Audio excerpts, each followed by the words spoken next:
past all of them as well. What a move to the 48. Oh, look at this, and onto the straight they come.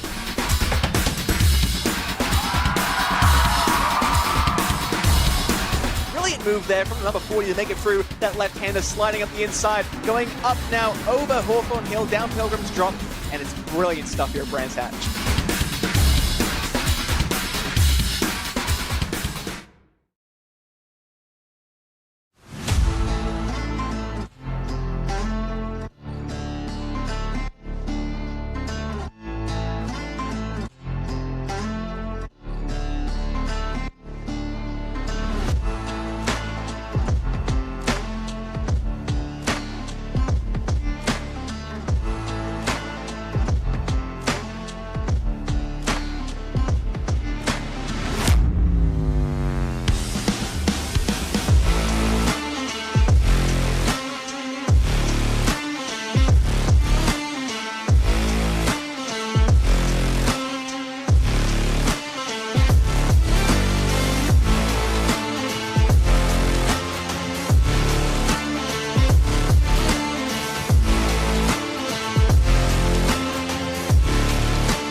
Your Monday night starts right here on RaceSpotTV, and welcome to Moving Day here in the World GT Championship. It is all about who is going to stand on song with the championship finale just 7 days away. 4 races left in the season, 2 to go through tonight, and for the final time this season, it is sprint and it is feature here as we get ourselves set in the Motor City. My name's Jake Sperry, Lorenzo Bonda along with me for today's action at Detroit Belle Isle. Lorenzo, there is always something special about coming back to the place, the home of the Ford Model T. Yeah, man, it's always good to be back at Belle Isle. I love this racetrack. Highly technical. You can see there. I think it meets what it says on the calendar. It is a technical due to the sprint and feature, but this is highly technical for the drivers as well to take on. So looking forward to it. Yeah, and we will see with Watkins Glen just 7 days away on June 1st. This is all about setting yourself up for it. These technicals are always going to be worth their watch. Now, James Boumate was able to open up a bit more of a championship lead over his teammate Nikolai Poulsen. He now sits over the top at 57 points, and he will look at Lucas Prada as well at 66 back and say, I'm not 100% out of the woods just yet. Jad Sedgwick and Anders Mira are 4th and 5th with no Sedgwick here today. He'll use today as a drop as Aiden Young and Leander Gabrielson will be 6th and 7th. Arthur Thurtle will be in 8th position ahead of Alexander Davidson in 9th, and Denis Grabowski rounding out the top 10 for your pro standings. In Pro-Am, Aiden Carter, if he had 1,280 points, which he does, and this was an overall championship, he'd be 8th at the moment as he holds his lead over William Guthrie by 111, as Tommy Vidal is then in third. The two Bens, Cullen and Altria are fourth and fifth, with Michael Gray in sixth and Ivan Turnison in seventh place, which leaves Josh Boot, Taylor Lane and Phil Samways to make up the top 10 in the Pro-Am standings. In AM, Janis Scholtane holds a 67-point lead over Seaman Andre Livingston, with Tristan Engelstad for Quad Dash Racing currently sat in third. Jaco Vonderlit is fourth ahead of Benjamin Gregory and Jacques Eva, just 11 points between them, as Eric Hartmann is in seventh ahead of Ben Bennyworth, Jesse Payne-Wilkins and John Lloyd, who rounds out the top 10 for the Fry Guys Motorsports team. In Team Pro, it is now Falcon Sim Racing team, who are really under pressure at Miami before the most awful lap in RAA SimSport history came into play, with damage and a disconnect, which means that they still sit at about 59 points back. Adidas Racing by WSR find themselves third, with Altitude Frame Esports, Pure Sims, WSR Esports and WSR Veterans making up the top six, with Altitude Frame Esports, Mr. Hedge, Venari Racing and Atomic Esports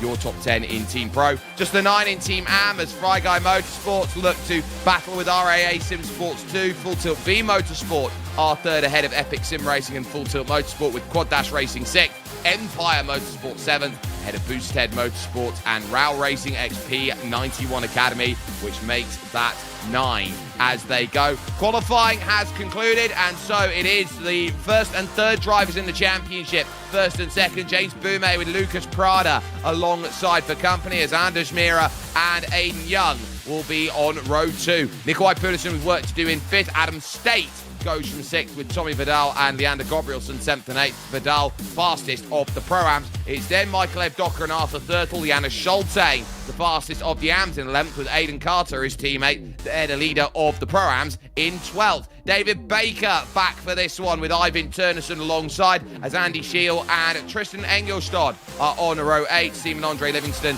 and Jaco Vonderlit making up the 9th row. The top 20 is housed by John Lloyd and Jacques Eva, with Dennis Grabowski and Alex Rogers, who will not be taking to the start today, then with issues out there saying he can't get there. So Benjamin Gregory and Ben Cullen will have the chance to leapfrog forward. 24 out there today looking to make their house known. A circuit that isn't run anymore in the real one, and I think it's a real shame out there. 34-degree track temperature out there is really, really nice though. Yeah, I'll tell you what, it's criminal, the fact that we don't get this racetrack anymore in real life, man. I agree, but I understand why they went back to the former F1 track back in the 80s, but then again, this is criminal, man. This is a wonderful circuit, and it's got a flow and a rhythm to it that I think makes it a little bit unique to some of the other motoring circuits that are street circuits around the world. The old Detroit F1 style circuit, very boxy, and that can sometimes be a cause of concern that, okay, you got a 90-degree left into a 90-degree right. This section, which I like to call the 7-Eleven complex out there, you can stop for a drink if you want at Scott Fountain, but you set yourself up. That really does make you commit around this track here. It is one of those where I think you're just going to have to be patient and let the opportunity come to you. Yeah, and not only that, right here at the hairpin, right, Jake, it can invite people to do a very courageous dive. It can get into some trouble. Another problematic point will be this second to last corner, because you can't go too wide, but the problem is the curbing on the inside is so big that it will box your car outside, and you kind of need to go off camber, otherwise it's game over. Already game over. So, as they make their run over to turn number 14 on this circuit, the final flick to the right, the BMW M2 pace car dives down into the pit. So 30 minutes on this clock for the first race. Green flag in the air, and we're underway, and it's going to be immediately side by side for Anders Mira if he wants to go and get down the inside. Here through 1 and 2, you rise over the top of the river as you work on through turn 2, and Aiden Young pushing there with Nikolai Pulisic, and this is going to open up now for Adam State to get a good launch as we run down towards turn 3, the first big braking zone of the lap. If you want to make a move, you can get it here. Are there going to be any problems? Young under pressure now from Pulisic as they head to 4, 5 and 6. Yeah, everybody just is scraping out all around the racetrack as they go through turns 3, 4, now setting up to 5 and 6, and then to the back straight, where we're going to have our main overtaking opportunity, I think, in this racetrack. Yeah, on through to Strand Drive 1. They come along and they're still fighting out there as Arthur Thurtle gets moved out by Tommy Vidal. Here comes Aiden Carter, then to immediately jump up. He's had a lovely start to this race, and he'll be looking at Tommy Fast, as his nickname is, to say, look, I'm going to want to get in. That's one Fry Guys Motorsports car through. Now you've got an altitude frame sandwich on Fry Guy bread, which I think sounds lovely. It goes well when we're talking about food, isn't it? Always does. But they know how critical it is to get places early, keep yourself out of trouble early, and this is a really great opportunity to talk points, because the points over the course of the season actually helps to implement them when you are clean, and at a street circuit, more often than not, you're squeaky clean. Yeah. In this racetrack, it's kind of like any other street racetrack in the whole world, right? You don't have a lot of runoffs. You just have asphalt and a wall. That's pretty much it. That's all separates basically the drivers. There's a look on the inside on the from Evdoka, but he actually went to that inside as well to cover up any maneuvers from Gabrielson in behind him. But for now, issues at the back of the train. Oh, that's not going to be ideal there for one of the RAA SimSport cars then that's gone around. That's Seaman Andre Livingston, who's second in the AM Championship, going for a massive spin around, and he got into it with John Lloyd, who is the teammate of Janusz Scholtain, who got into his side and basically has necessitated him to fall to the back of the pack. Never a good sign to see that as far as championship goes, but we'll get a replay of it here. Aston Martin on the inside. I can't help but feel, but understand that I don't quite know where John Lloyd's supposed to go there.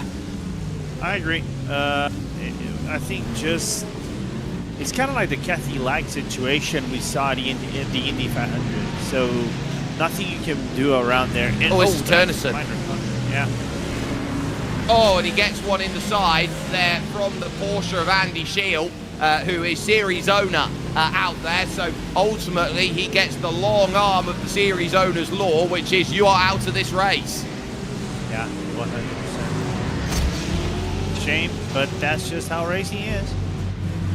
Very much is, and ultimately, it's the way it is going to have to stay out there at this point. A little bit further back, there is John Lloyd, but in front of him, Shield under pressure. This is Tristan Engelstad, who had a very good run before it all went wrong at Miami. Someone who, when he's put the time and effort in, he can be really quick in the car for Quad Dash Racing. That 57 wants to start making progress. Not a million miles away from the likes of Dennis Grabowski. There goes Andy Shield out there at this point. He spins it through turn 5 and now over to turn 6. Has to hit the binders there in that Porsche, and he's just going to tow it. Yeah, I think he did the safer move to try to go around. That would have been a little bit more of a complicated scenario. And Shield just unfortunate, but there's still one more race to do in the future. There is, and so you've got to be very much switched on to the reality that is there. Now, here is Lucas Prada driving the Adidas by WSR car out there. And for those who don't understand why Adidas is so important out there, well, you have to go over to TCR Eastern Europe, where Adidas Racing, the Czech-based team, is out there and running. And one of the WSR drivers out there, Martin Kadlacik, started off the Eastern European TCR season with back-to-back wins. Yeah, in a scenario, I would argue in Europe is probably one of the most well-known, right? Basically in Slovakia, in Slovenia, and now that scenario, it's good to see that it's still running pretty strong. Besides the TCR World Tour, so good to see that DTs is doing a lot, not just for virtual, but as real as well. Yeah, that was at the Automotodrom Grobnik in Croatia, where the result was able to set itself into play. So that was brilliant to see out there in the Audi RS3 LMS from 2021 spec that was there. Aidan Young in 5th position, eyeing up Nikolai Pedersen as Ben Cullen here for Effect Simulations has his own eyeing up section along Strand Drive 1. Will be looking around at this, thinking, oh, okay, where am I going to find this angle here? It's John Lloyd trying to go and get the pass. Train of 4, top and tailed by the 2 epic cars out there of Jacques Eva and Jaco Vonderlit, both of the South Africans looking around for it. Vonderlit having to lift hard there through 9 into 10. Yeah, Vonderlit actually had to not overcommit on the overtake, because otherwise probably would have gotten to the back of Lloyd up ahead. Lloyd, I think, just had a little bit of a momentum loss coming to the corner and then go around the fountain. And as promptly he goes into the pit lane, I think he already doing his service or something is damaged in the car to carry on. Yeah, that's not great for John Lloyd here, and it's not black and orange mechanical flag damage, but the front left was pinned in, so he's taken a fast repair and he'll be out and away without any real worry at all. But race continues on here for 11th, 12th and 13th. It's Thurtle, it's Schulte, and it's Dennis Grabowski out there. And Grabowski, a former pro stripe when it came to the Blancpain Endurance Series back in the day. He was part of the same team of Maximilian Benneker out there, and the now Porsche Motorsports factory driver in Lauren Heinrich. So he's got a lot of very talented teammates that he's been around with here with Altitude Frame, looking for a way through on the AM Championship leader. And Schulte here is doing a very good job of keeping him pretty much pinned in here at this wonderful Detroit Belle Isle circuit. Yeah, a former member of the Pure Racing team. If you really want to grab it at that, we're going back to the old school, right, Jake Sperry. But right now, just enjoying his moments, trying to have a little bit of fun, but ways away from the remaining of the guys in the pit, and Mike left Doka into the pit lane. Oh, well, I wasn't expecting that out there from Mr. Ferrari. I'm just taking a look here. They're at a 55% fuel tank, so I don't think it's fuel that is the worry out there. But if he has pulled that into the pit, I would say there is a more pressing concern out there. The only thing I can think of here for Michael is that this is a very, very hot day in the UK. Yeah, I'd argue as well. Not the 31 degrees you had over the weekend, right, Jake Sperry? Or is it worse? Oh, it's very much there. It's got even hotter, so there are some places where it's 34, 35 out there today, and it is horrible to go out there and drive in that, and we're expecting to see those sorts of temperatures persist throughout the week even, so it is going to be very nightmarishly hot, I would say, for this time of year. Hottest May day on record today, as far as it was. Schulte still holding Dennis Grabowski into the 7-Eleven complex and looking for this to say, right, where am I going to find this chance, where I'm going to find these moves? I'll also point to the front of the field because Lucas Prada will be noting there is lap traffic in front of James Boumet at this moment, and it is in the form of the Lamborghini then of Ivan Turnerson. Yeah, and this is one good interesting topic we're probably going to get in about. It's all on Turnerson to try to get away from the leaders and see how that's going to be done.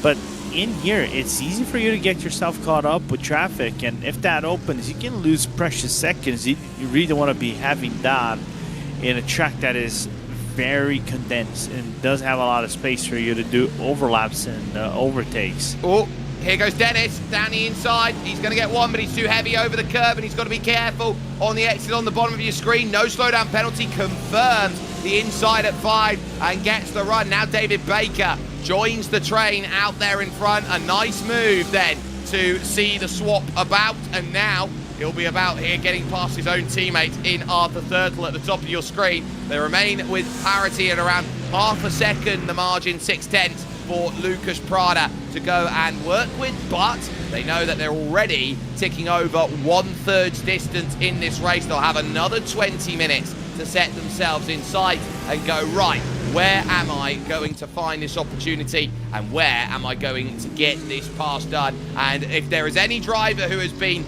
dominant this season in race ones, in technicals, and in the feature races that we've seen over the course of the season, it's been that guy, James Boumet, who has got 5 race wins this season. Now, Bume has just been the benchmark this season.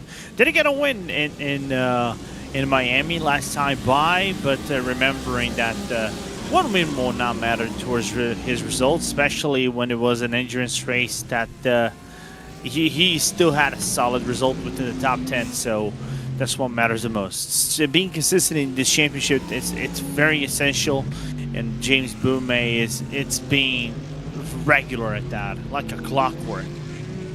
It very much has done. He's the reigning champion with the #1 on his car for a reason. He had to have a single championship dogfight with Alexander Davidson last season. This season, he's had to see many drivers come up to the mantle and try and have a go. Nikolai Perlison, Lucas Prada, Anders Mira at points looked like he was going to be the challenger. Alexander Davidson again was maybe a step behind, but had a chance. Ethan Critchley, last time out, lost the race to Axel Slijepcevic. As now here's the 31 looking to try and battle Schultain and Baker saw the door ajar but was never in position in that Mustang to go and lob one down the inside. It's a case of you've got to have a full car width and expect it. The Chrome Fry Guys machine taking a more shallower line in through turn 11 as they run over the parking zones here on the island as they now head over to turn 12. This fast committed corner, 120 kilometers an hour, very closed apex. Yeah, and the exit is just as dangerous as well, because one skid you can basically rear end your tire arch into the wall and basically get some grueling damage into the car, so you kind of have to be smart. Also, more so, Jake, is because the tires, the rear end, will want to kick in with the bounciness that is basically this racetrack, because it is a mix of asphalt with bits of concrete, so it's kind of like finding the right setup is not easy. It's quite difficult in this racetrack.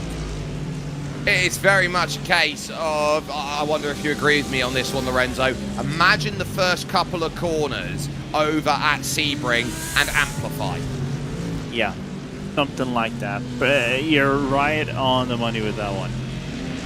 So, for the moment, there's your leaders right now. James Bume is getting a very, very good run at this point, and he's trying to just make sure that he holds his ground and keeps steady. He'll be happy that he's getting a tow here off of Ivan Turnison. It's allowing him to extend that gap on the straights by about 1/3 of a tenth of a second every single time he jumps on. So he knows that if he keeps adding them up and adding them up, he might be able to break away. It's up to Lucas Prada to try and step up his game. 27.4 from him on the last lap, a 27.4 as well for James Bume. As they crossed, only 3,000 between them. Look at that, Bume clips the wall going through turn 2. He's got to be careful. That was a lot heavier behind from Aidan Young in 5th position, so he's just discarded a wing mirror by the looks of it as he's gone on by. But turn 2, very tough, especially if you are a owner of General Motors.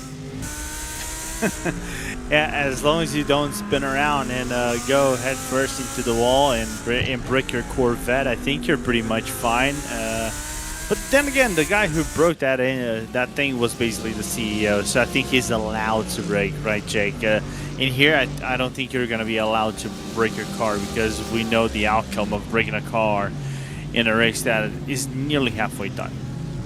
Yeah, it's very, very tough to deal with out there, and you just set yourself into a position and go, this isn't quite working. The other thing I can think of, by the way, is Michael Evdokker's back out there. Engelstad through on David Baker, as that is David Baker limping along Strand Drive 1. He's gone into the wall at turn 6, and he's gone in, actually nosed it first, and then he's had to try and wrestle it back. So take a look at this in the Mustang. So he turns in, he's too early, bang, gets the side, and then he can't get out of it. Straight in, rear into the wall, and a nightmare that is going to mean that he is going to have to get back, and he's desperately trying to drive it back to get the fast repair.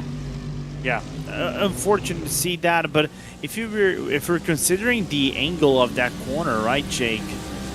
That corner, you kind of have to commit quite early into it. It's kind of like if you don't dip into the where it goes right now on the curve, you're basically not gonna get a fast time. So unfortunately for Baker right there, that overcommitment, I think, was his undoing.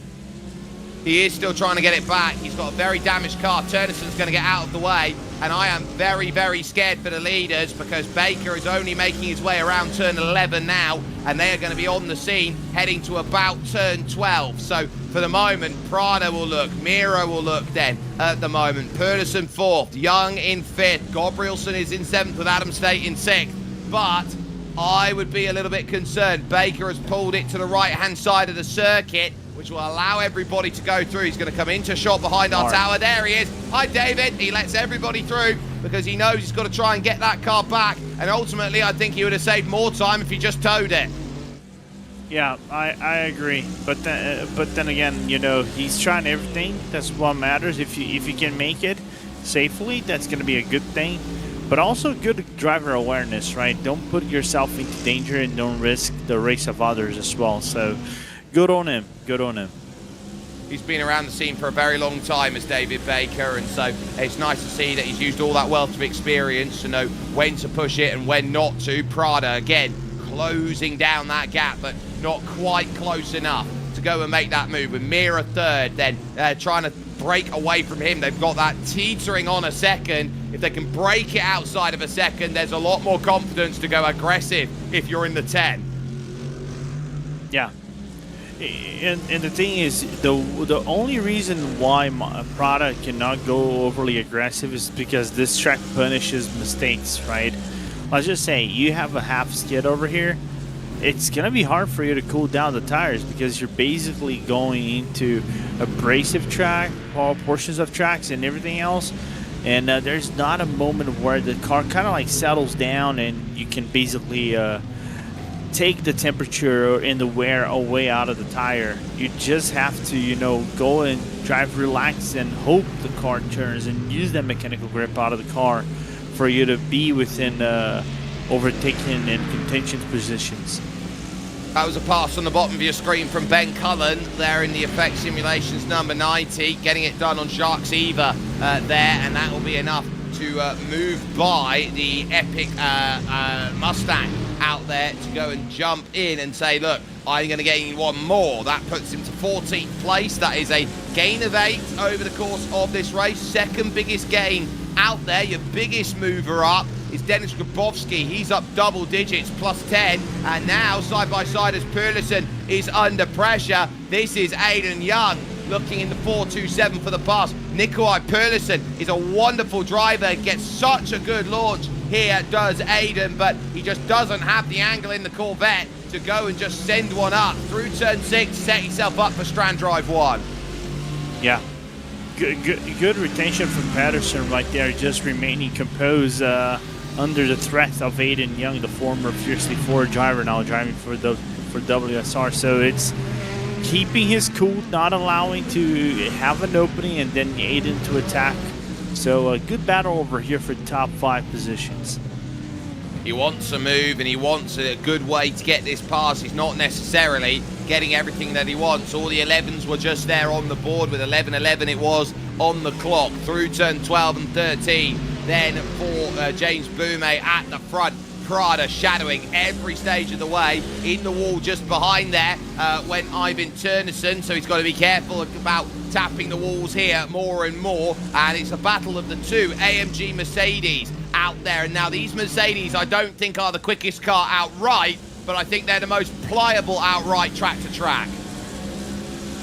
Yeah, but actually you say that the Mercedes, I think on this last BOP that iRacing did, oh no, of course I'm not going to get into that topic, has been made quite decent. It's being more of a usable race car, especially because it has some good grip and also good grip, like acceleration to grip ratio, right?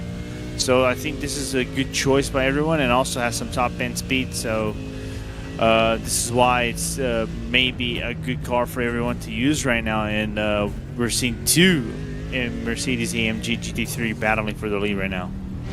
I agree. It's what I call a very good cadence through the gears is what we see out there, as once more Pedersen is stuck underneath then, or has got just underneath him right now Aiden Young, who is just again hounding and harassing, and this is a circuit that's tight and technical and straight that you feel are just slightly too short everywhere you go. You have to think a pass around this place. You can't just be gifted one, you got to think it. Yeah, and find your rhythm.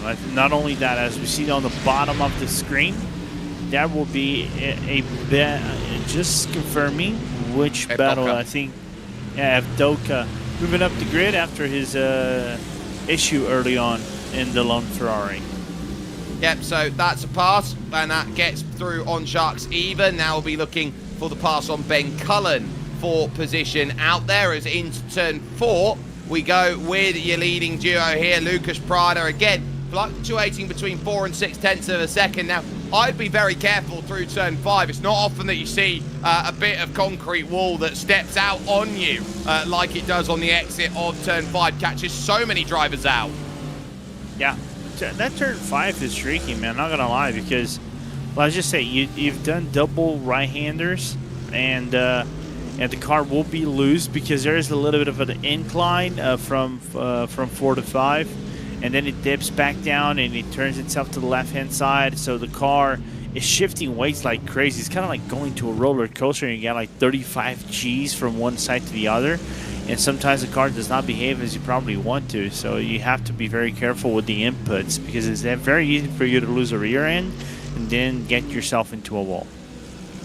So, if you find yourself in the wall, you've got to be very much understood that this is going to be a season where it all sort of falls apart for you, and it's been very tough out there for many drivers to go out there and throw what they can at the wall. Aiden Young still looking for a way to get this pass, climbing up and over and looking for a way to go and make this happen. And a circuit that, of course, doesn't have that much running, so numbers are a little down tonight with just 22 starters. I know the heat plays a big factor into it, and of course you get the natural sense over the course of a season here that drop-off is very much a factor out there, and I would say this season has been a lot more competitive than it has been last season, which has made life a lot tougher for the Pro-Ams and the AMs.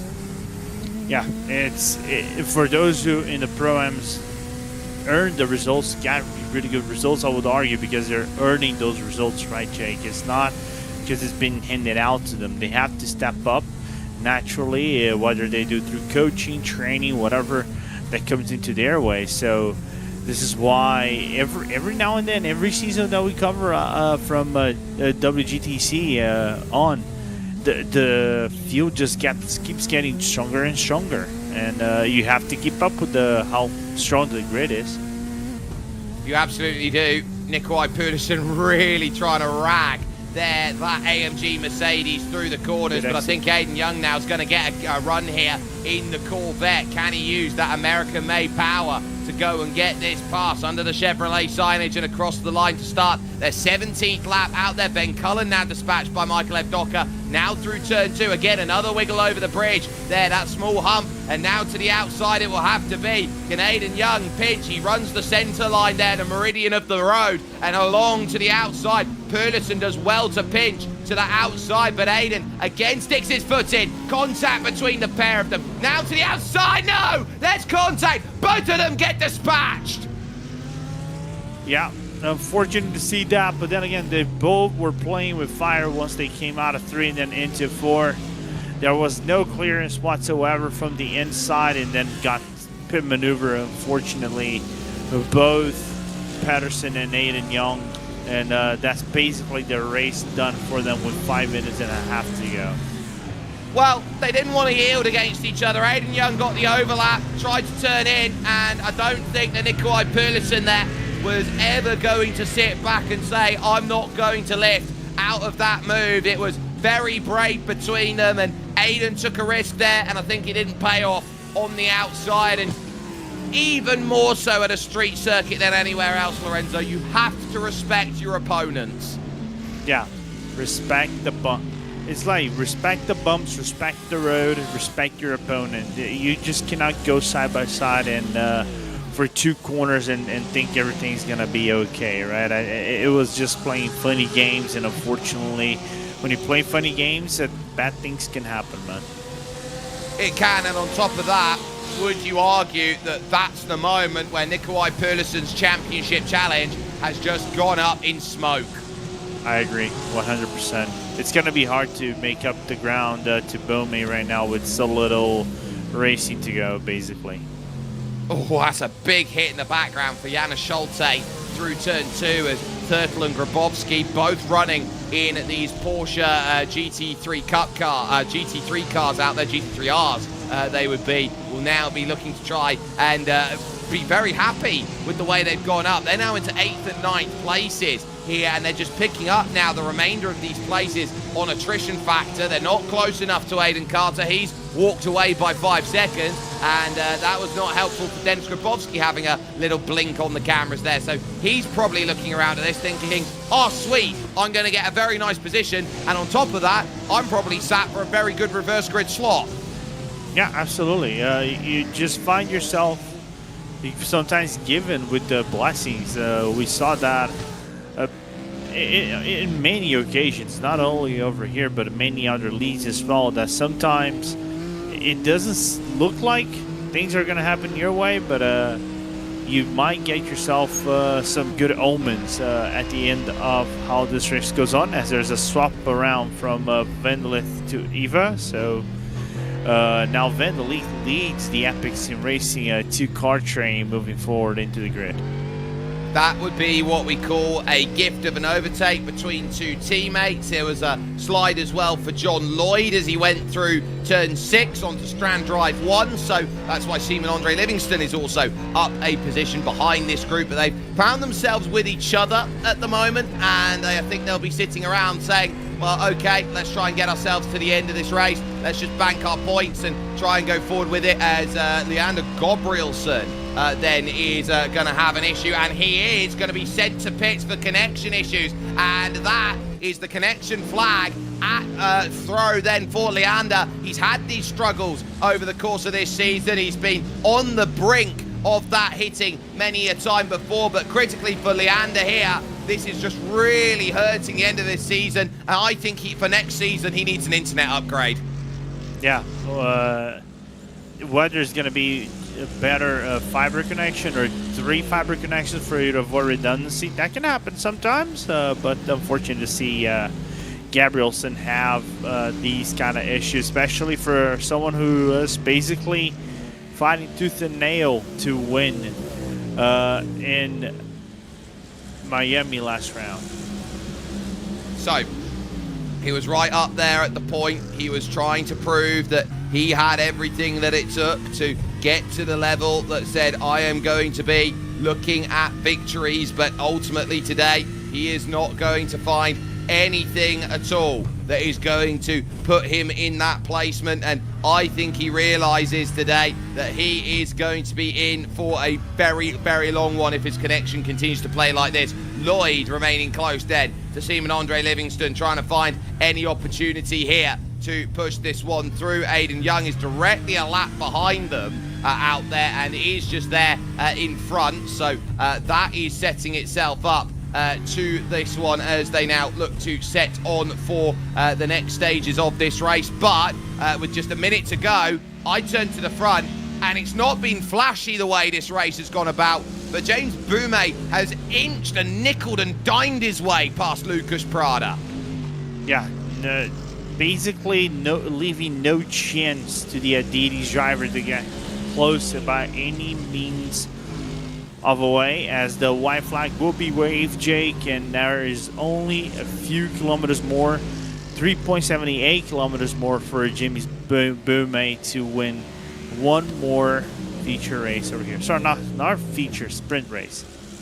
Well, I'd hold your breath, because James Boume has run into issues over the course of last laps this season. He had a spin on the last lap at the last race, so you've got to hold him steady as far as this one is going to go. There have been some great races up and down the order from many talented drivers out there. The question, though, has been, over the course of this season, it's one thing to get to the top of the mountain, it's another thing to go and defend from it, and this has been where I think James Boume has been masterful as a racing driver. He has just walked himself into these tough situations. He has said, I might not win every single race out there, but Can I pick up the points necessary? He was a little bit glass cannony at the start of the season. This second half, though, I think he has been really, really telling just how good his days have now been. He has been driving like a champion for a very, very long time, and that experience will play itself in part going through turn 13. James Boumet has walked his way past Lucas Prada, and with his 6th win of the season, the mantle bar is raised even higher.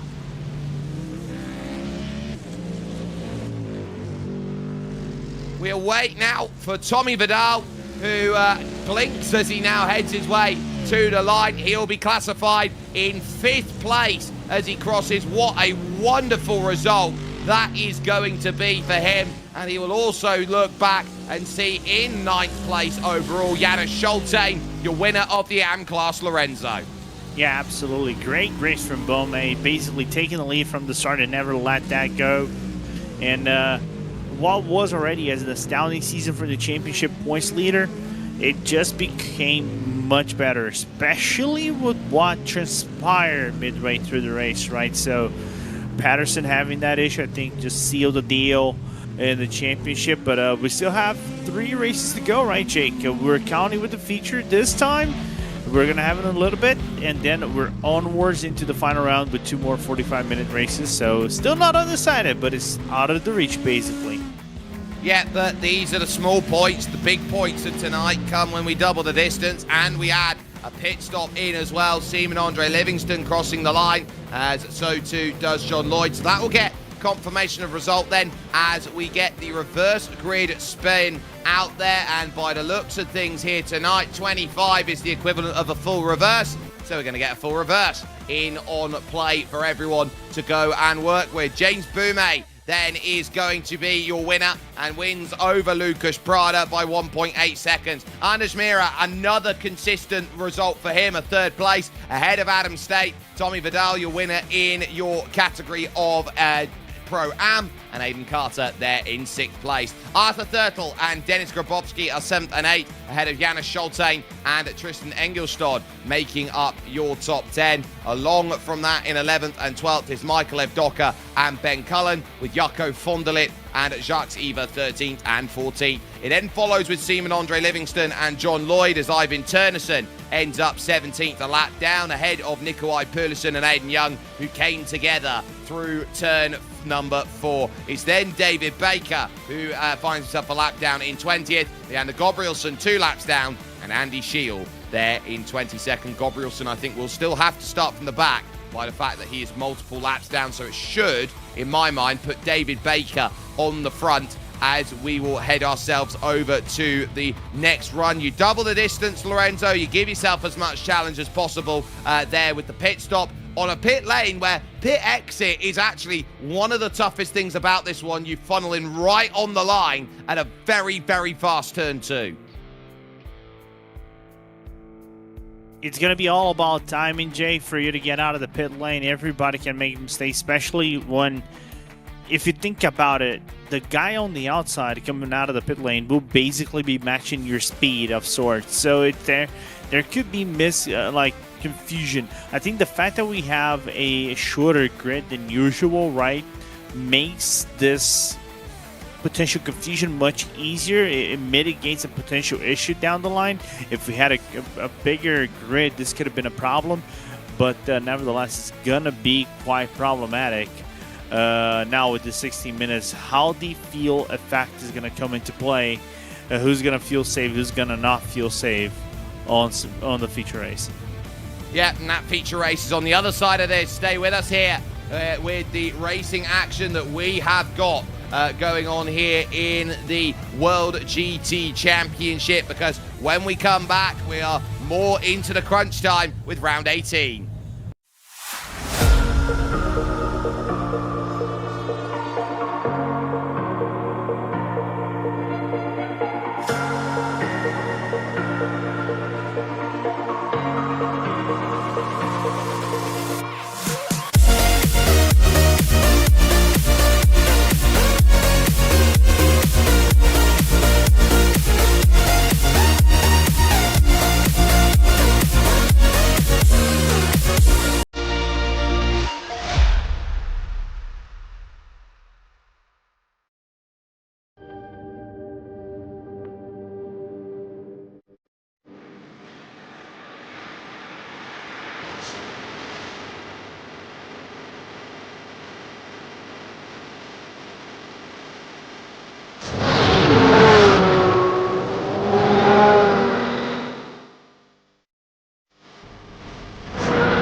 past all of them as well. What a move for the 48. Oh, look at this, and onto the straight they come.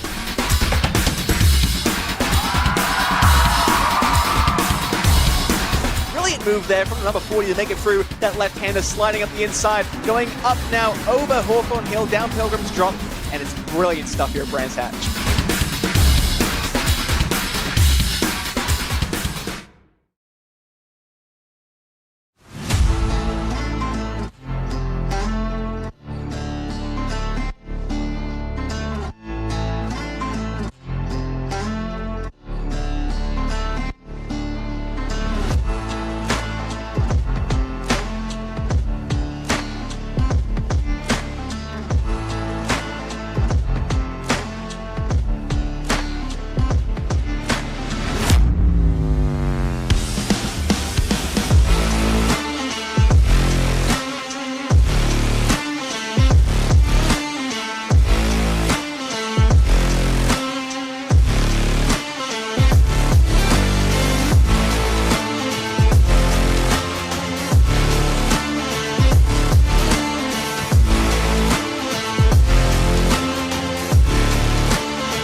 Welcome back, ladies and gentlemen, to the World GT Championship. We sit with 1:13 left in practice, and round 18 is now setting itself up here from the Motor City at Detroit Belle Isle. Critically, though, with the way that the wheel has played and the numbers we've got, it will be a full reverse grid to put ourselves over to the end of this running, and the last chance over the course of this season, Lorenzo, to use your drop round.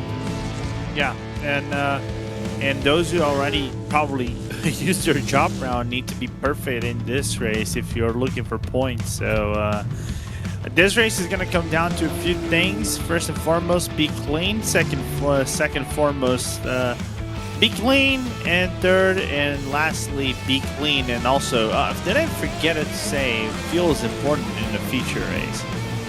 It very much is with the pit stop, so you can go maybe a little bit earlier or a little bit later, but 55% of a tank should be taking you about 35 minutes into a race like this, but you don't get high top speeds here, so you can go anywhere up to about 40 minutes, I think, is the longest that we will see out there. So there is flexibility out there as we focus on Anders Mira running himself around, trying to get that BMW wrestled up into control. It's not been the greatest on the balance of performance, so the work he's done out there for RAA Simsport has been magnificent out there, and it's been great to see him over the course of a season. So with a full reverse grid effectively in play, it means that we're going to have an interesting way that they are going to line themselves up here and ready for what for many will be one of the last chances. David Baker then will be on pole position by being the last car one lap down, as Aidan Young and Nikolai Perluson second and third. It's not often that you see such quick drivers at the front. Ivan Turnison and John Lloyd are fourth and fifth, with Seaman Andre Livingston in sixth position. Turnison leading Pro-Am here today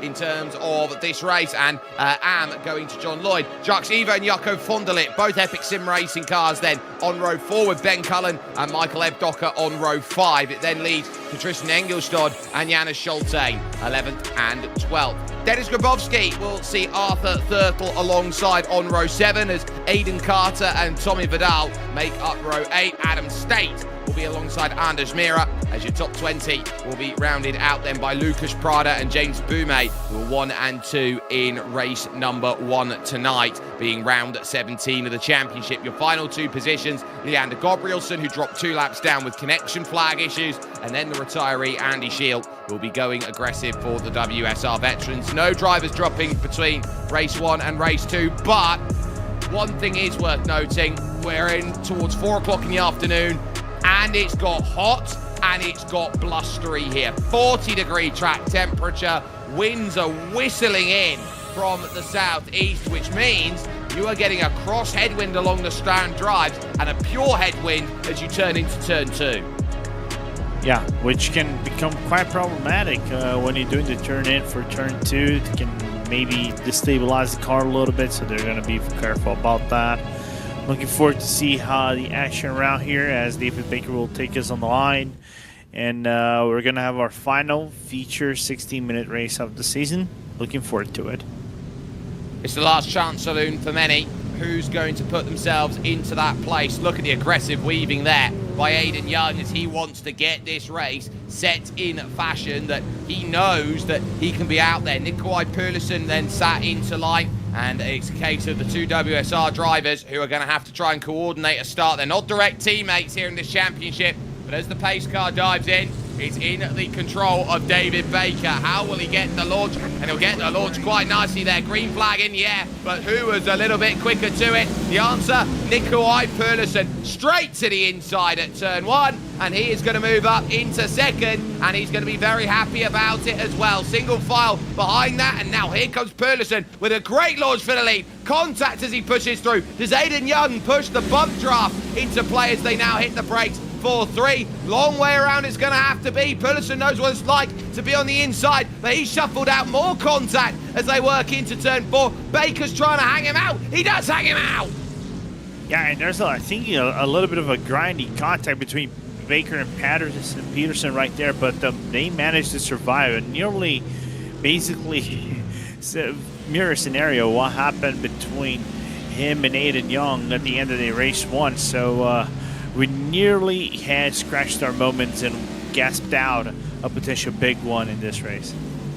Well, if it happens at the front of the field, it's a scare for everybody else that's driving on through. It's single file now up to Aiden Carter, who's just held off Anders Mira for position, but through the Scott Fountain section and over to turn 11, Pearlison really trying to have a look over to the inside there. He's not going to find it, and if you play yourself, or you play your cards right, you find yourself in the middle of the road. It's doubly difficult to pass around here. You've got to really get a run, and speaking of runs in the back of shot, Seaman Andre Livingston doesn't get one. Oh, big accident, and that's going to catch the second half of the field up then in it, and it looks like that's Anders Mira, who was trying to get around Tristan Engelstad.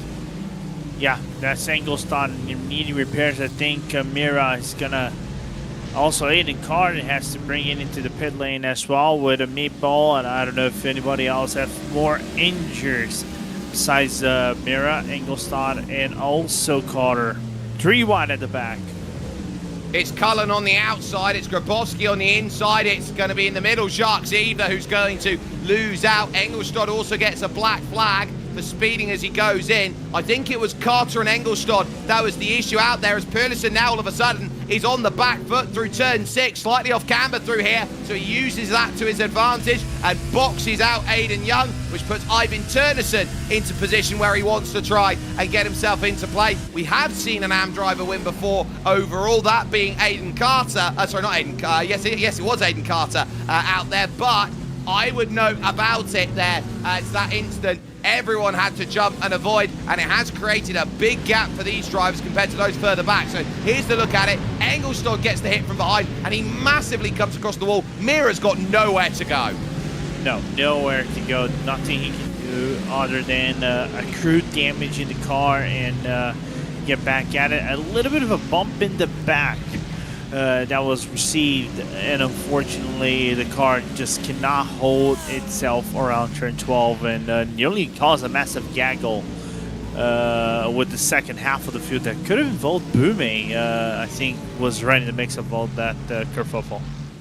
He was, but he was on the binders quick and was able to avoid any meaningful contact as Jaco Fondelit then drops down the timing order as he has had a little squabble with Dennis Grabowski at turn 2, had the save your life hit, so he got a hit to turn him round, a hit to bring him back, a little brush against the wall, and it's cost him because he's now back down the order here and he is now sat behind his teammate Jacques Eva outside of the top 10. Yeah, absolutely. We're gonna see from Booming's perspective as he soon as approaches turn 12, you can see basically rush hour anywhere in the road, so you pretty much have to carve your way in anywhere where there's an appropriate lane for you to go in, and rightfully so, Booming just kept his composure and drove away very cleanly to remain in the field. Here comes the move, race lead, and it's trying to be blocked down there on the inside. Too late, he's bolted through the door, David. And through goes Nikolai Pearlison off to the race lead. Immediately he lets Aiden Young go into the next corner because he realises Aiden's got a much better chance of winning this race from here. Absolutely, just leaving to battling as Tonison also was looking to try to go around turn 12. He's gonna now work. Oh, Seaman Andre Livingston.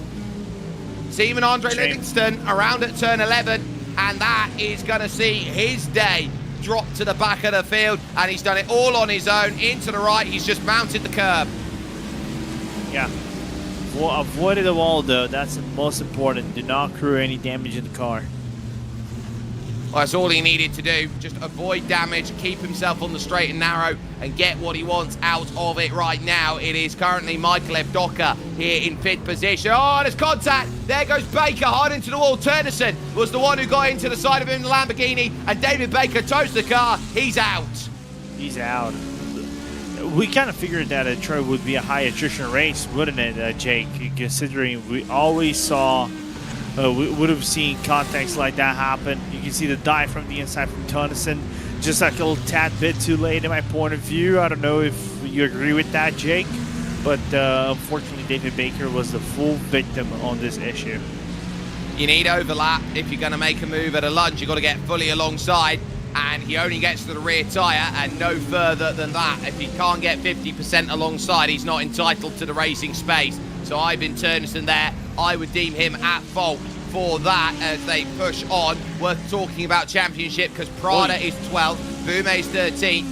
Pulisic leading. This is his saving grace right now, that he is leading this race and he's got a way to get back for it here. Aiden Young is the one desperately trying to get by, and these two, remember, came together in round 17, the race just before this. So they will be looking at each other going, we've already made contact on these overtakes once. If we do it again, we're staring daggers down each other and we're shouting at each other over the pit comms. Yeah. What can we call this? Act 2? Yeah. Part 2, this time it's personal. Yeah, pretty much. Good drive there from Nikolai Pulisic. Gets himself out of turn 5 and through 6 without any worries onto Strand Drive 1. Of course, the continuation of Strand Drive happens over after turn 11. There is James Bume, who is now staring down the barrel of Arthur Thurtle. Lucas Prada has already gone through. Thurtle is a very tough character to overtake. You have to go back to the opening rounds at Jerez, where he was able to put the best defensive prowess on to make the stop. Here, though, he realises Bume's a lot quicker. He bounded over the curb and he got the pass, but has he left the door open into turn 8? Big lunge from Adam State. Yeah, making a statement, basically, and that could have been much worse. Luckily for them, there was room for him to go on the inside and remain on a 50-50 per overlap. Looked again at turn 12, not going to get that move done through to 13, and then the small flick right of 14 that ends the lap outright here in the bright sunshine of Belle Isle then. So that's going to mean that the group on the bottom stays as they are. On the top, Pulisic and Young, they've got a bit of traffic in front of them in the form of the quad dash racing machine of Tristan Engelstad. Yeah, just getting some traffic up in front, but I don't think that is going to be enough to go and have any kerfuffles. Meanwhile, State goes into 11th place. And also, Jake, we have to keep an eye on Evdoka because he's right on the back of Tonnison's car. So Evdoka could go into the top 3 on that lone Ferrari and get a good result after what happened at round 17, which was the race prior. Yeah, he can very much go and gather it back, and we know he can. James Bume now dispatching of Jacques Eva, who was dispatched earlier on in the lap by Lucas Prada. So there goes that move down the inside. We take a look at it on the bottom of your screen. No move into turn 11 there by Aiden Young, but he knows it's a long way to go, and you can be clever about how you set up and make this race yours because they've got strategy to work with on the pit stop. So I think it's not a case of you need to come in early at this stage, but there is certainly drivers here who will be looking at, well, if I can't make my way by someone, I might pit slightly earlier, try and undercut. Yeah, I think at this point, you could argue that an undercut will be open. I would you said 45 minutes. I would say you can basically get about 47 if you really want to risk it, right, Jake? But that would be a huge gamble for you to do on field. Meanwhile, I think Patterson just way too wide into 3, but could recover it right on time for 4 and avoid any potential overtakes from Aiden Young. I think 45's a bit too long. I think you can do 35 comfortably. 40, I don't think so much. You need to be fuel saving for that. So I think that's where they stand. And what they need is Fondelit and also Andy Shield, I believe, were having a little look as Fondelit then holds himself steady. But for the moment, this is where your leaders go into turn 7. Looking around now here in towards turn 8. This is a very tough corner, turn 8. 90-degree left, but you have to turn right before you get the left that hooks you around, and then these 2 consecutive lefts leaves you no time on the braking zone for this next section. Speaking of moves, there goes another one out there on the passing. So that is going to be Adam State through on Jacques Eva. And I will note now Ben Cullen under pressure now from Lucas Prada, who's desperately trying to run away from James Bume. Yeah, he just cannot afford to lose a few sectors over here. If he loses about a sector or 2, there will be James Bume right on his back, and rightfully so. He's about 4/10 of a second right now behind the number 10. Right. So Ben Cullen playing an important role. He's second in the AM race at this point in time, but he's got the top 2 in the championship overall and in pro directly behind. So he's going to look around at it. Oh, and that's very telling from Ben Cullen. lifts out of it completely and says, look, there's yellow helmet syndrome here. I don't want to tangle with either of you. Yeah, not my fight. And that's good, you know, avoidance. Good awareness as well from Ben Cullen. Do not get himself in a position that he could find himself in the wrong end of the stick. Meanwhile, traffic opens up. I think that's Tristan Engelstad, like you said before, opening up for both Patterson and Young to duel it out on the back straight. Yeah, so that moves them away, so Peterson can get the chance to rush. You've got Aiden Young then with the ability to then chase in tow. Turnison slowly falling back to the clutches of Michael Evdoka, and there's been some really good AM driving out there at the moment from John Lloyd. He's there in 6th place right now, 5 places ahead of 2nd at the moment in the class, Jacques Eva.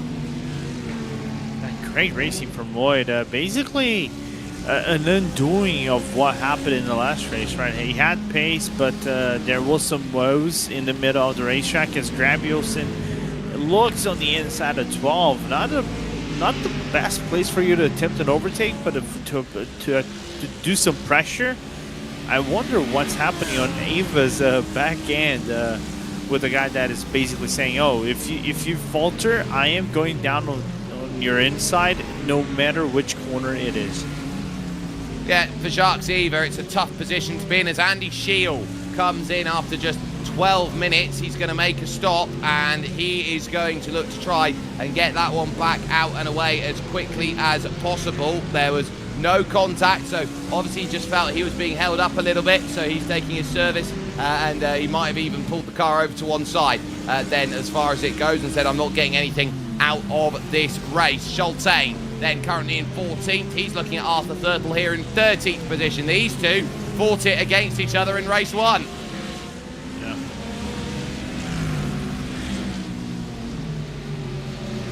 Gabrielsen now, he's going to get a good launch, and this could be the look to the inside that he wanted, and he confirms the pass. A lot of room being left out there. You could have fit the entire Ford production line there through on Jacques Eva.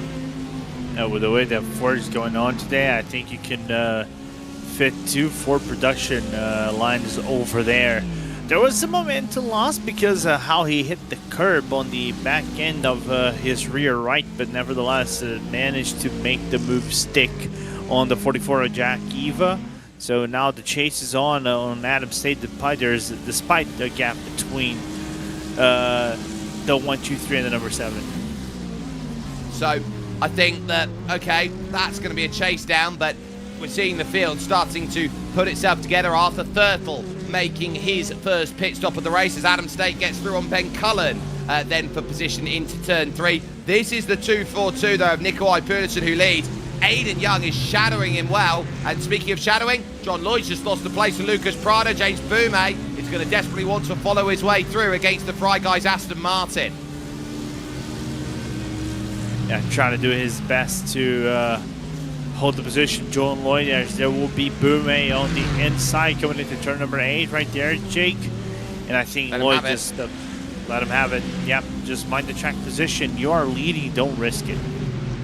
He's leading AM, and he knows that there's going to be quick drivers like Janis Schulte behind that he wants to be racing up against, so might as well just give it up to the pro drivers and then go scrap for it later. Anders Mira, after his hit, trying to recover. He's through on Jacco von der Ligt. That puts him up to 15th place, and so he'll have Tommy Fast as the next driver, Tommy Vidal as the next one to get up on the line. So we're now in a position here where a quarter of this race has been conducted, and you're looking around now to halfway, and you say, how have you made your bed? I would say I wouldn't want to have it crumpled up, Aiden, out there. Everyone likes a fresh, clean bed sheet. As in comes Leander Gabrielsen. That's an early stop.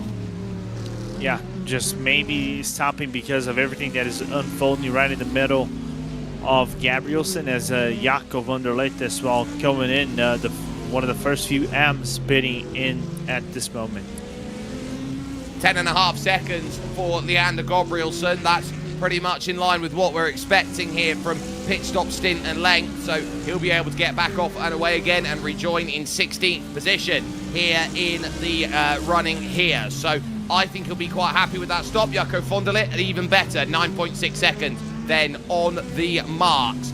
getting the fuel sorted into play. No tyres, I would have thought, at this early stage of running. So Aiden Young now just holding himself steady, and the only driver in the Chevrolet Corvette Z06. And I've turned around, and it's a car that, from the balance of performance, has been getting a little bit better, that Chevrolet Corvette, but when he chose it at the start of last season, I think it would have turned a few heads in the paddock going to that car.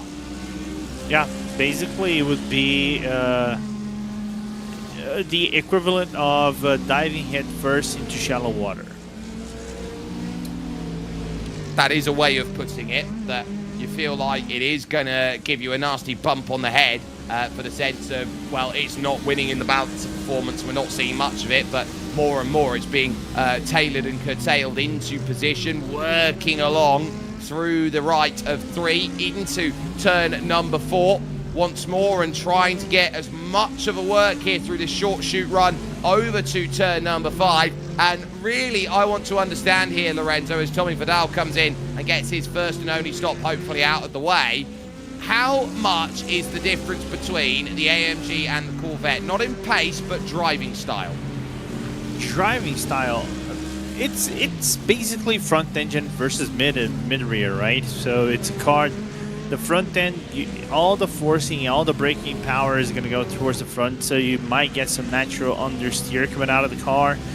Being a more heavy based car on the front than the Corvette, so you do get the power though on the front as well, so that power is going to give you probably a little bit more acceleration, and I'm going to say top end speed because I'm not 100% sure about that, how it goes nowadays. But other than that, the rear, the fact that the Corvette is mid-engine, right, it's in the rear, it's basically makes the car more nimble. It makes the car more agile in some of the corners, maybe a little bit better depending on the balancing proposition, if it is a 50-50, and maybe you can ease the braking of the car, but it tends to snap sometimes, especially if you are going through some curbs or some very odd sequence of corners. For example, if you are going through Maggots and Backets, you have to be very careful how to approach. Adam State down the inside, John Lloyd a little earlier on the brake, so the change of position is there. Ben Cullen directly behind now, and another one that bites the dust in that. The battle for second in hand, though, being very firmly defended by Jacques Eva. Covers the line at 4, gets no drive off the exit, hits a 5. Schulte with his nose buried into the back of that Ford Mustang, but cannot find a way to sniff out an overtake.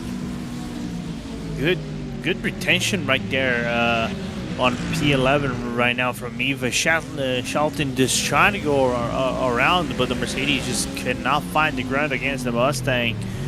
And we're getting basically two kind of different battles. You see someone of top-notch, you would say I-rating in Aiden Young, someone who has lots of experience driving top splits, who basically is used with aggression. And then you come into Shelton, who might not have the same I-rating, but might have the same level of aggression, but how you deal with that is going to be a little bit different. You might be a little bit more impatient because you are in the AM class, and you might be thinking, oh, I am faster than everybody else, thus I am allowed to make more risky moves than all my competitors. Janis Schulte still trying to find his way by. Then on the top, in your picture-in-picture in the bottom right corner, the race for the lead, a 28.3 last time from Nikolai Pulisen, 28 flat from Aiden Young. Schulte looking for it on the inside into turn 3. They've got a tiny little grandstand there on the right at turn 3. Doesn't quite get the run, but now he's going to have to try and usurp every corner because there are no true overtaking opportunities till you get to turn 6 and out of turn 6. That's 5, now into turn 6. This is where you need to drive off the exit. That's a lot better there from Janis Schulte, and he will have a chance to lunge a long strand drive into turn 7. It depends on where he wants to go. Can he get to the inside? He thinks about it, goes long way round, trying to get this move sorted. Jacques Eva chucks it in deep. Is there room given? Yes, just the car width. Inside is there for turn 8. Oh, and he's in too deep as Janis Schulte. A half spin. That will hurt Jacques Eva. And now the Austin Powers turn. Yeah, but believe it or not, Eva just had a good avoidance on the wall and get out quite quickly, given the fact he had some... oh, big one.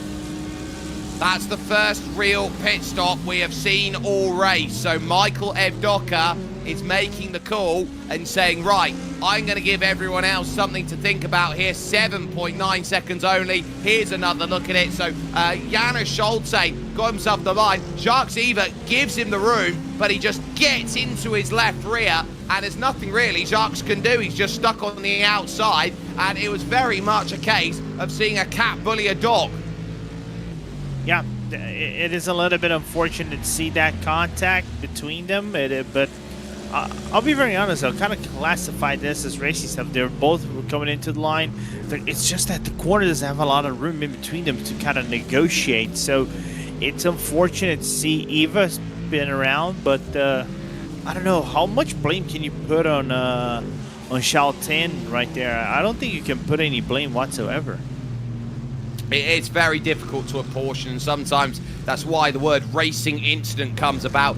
Because really, you know, Lorenzo, we sit down as we watch here Cullen battling it out here with John Lloyd. A lot of the time, everyone is so charged and, as a fan, angry, and they want answers. And, oh, it's this guy's fault. This guy did this. He's the worst person in the world. And drivers get into that mentality as well by going, oh, you wrecked me. You ruined my race. There isn't really much... Oh, Ben, you can't just wallop the wall like that. There isn't really much discourse room for many people on the racing incident, but racing incidents are the lifeblood of what a motorsport stewarding team has to deal with, because sometimes you do have to say, look, both parties did everything they could to avoid the incident, and it just happened, and it's a part of racing sometimes.